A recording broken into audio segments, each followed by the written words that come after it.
ஒரு ஒரு அளவீட்டு கல், ஒரு சர்வே கல் மேலே போய் தீபம் ஏற்றணும்னா இதுதான் இந்துக்களுடைய மனசை புண்படுத்தக்கூடிய ஒன்று.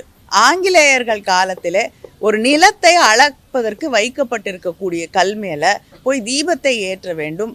தீபத் திருநாள் முடிந்த பிறகு ஆகம விதிகள் என்று அடிக்கடி பேசி கொண்டிருக்கக்கூடியவர்கள் அந்த ஆகம விதிகளை எல்லாம் குழி தோண்டி புதைக்கக்கூடிய வகையில் அதுக்கு அடுத்த நாள் கொண்டு போய் தீபத்தை ஏற்றுவது என்பது இது சர்வே கல்லுன்னு நினைச்சிங்களா? சர்வே கல் இல்லை.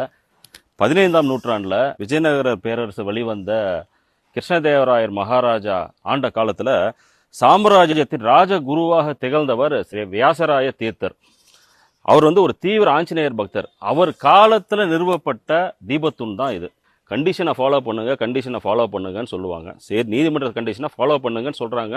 ஒவ்வொரு இந்துவும் நீதிமன்றத்தை மதித்து சட்டத்தை மதித்து அதை பின்பற்றிட்டு வராங்க, ஃபாலோ பண்ணுறாங்க. இப்போது திருப்பரங்குன்றம் மலை மேலே இருக்கிற தீபத்தூணில் கார்த்திகை தீபம் ஏற்றணும்னு 100 வருடங்களாக மக்கள் போராடிட்டு வராங்க.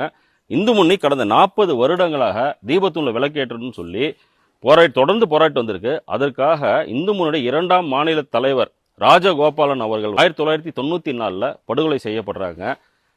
தொடர்ந்து இந்து முன்னணி போராட்டத்துக்கு கிடைச்ச வெற்றியாக இப்போ திருப்பரங்குன்றம், அதாவது மதுரை உயர்நீதிமன்ற நீதிபதி மாண்புமிகு நீதியரசர் GR சுவாமிநாதன் அவர்கள் இந்த வருடம் இந்த தீபத்தூணில் கார்த்திகை தீபம் ஏற்றணும்னு சொல்லி ஒரு நல்ல தீர்ப்பை மொத்த இந்துக்களுக்கும் ஒரு பால வார்க்கிற மாதிரி ஒரு தீர்ப்பை கொடுத்துருக்குறாங்க.